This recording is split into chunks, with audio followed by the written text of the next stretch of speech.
Engineers, you're bad at showing off.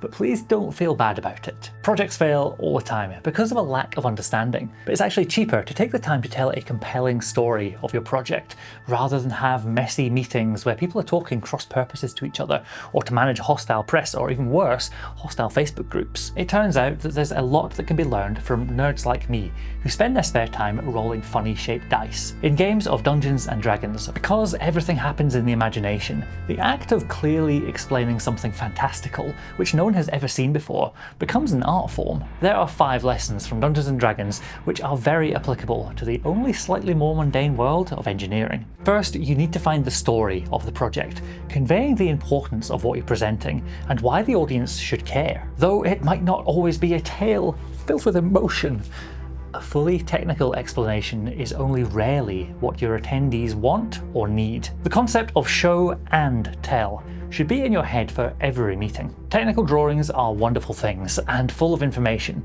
but they are a terrible way of presenting information to people who are not already familiar with the detail and nuance of your project. When running D&D games, I'm constantly sharing sketches and doodles, as well as creating maps and scale models of monsters. In a technical meeting, you should aim to introduce people to the design with a very simplified abstract version, only including broad strokes, or look into more realistic visualization. Realistic visuals, such as those that I provide at Skythorn Studios Technical Visualization, cut through confusion wonderfully, making it crystal clear how the design works in the context of its wider environment. For more information on Skythorn Studios Technical Visualization, there is a link below. When I'm running a game of D&D, only a fraction of what I've prepared will come up in a game session, but that time spent is never wasted. I'm always grateful that I have more in my back pocket that I can fall back on if someone asks a difficult question. Having said that, I recommend that you cut what you present mercilessly. People assume everything you mention is important, but just because you enjoyed doing the calculations for it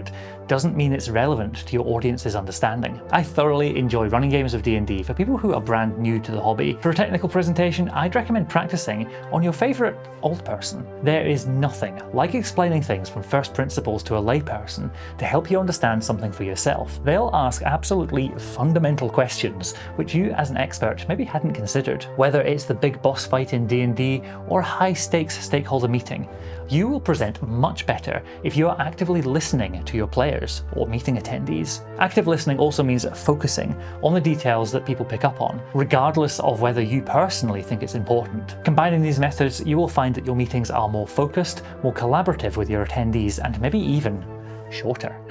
Whether you're describing a water-carrying drain channel or a fire-breathing dragon.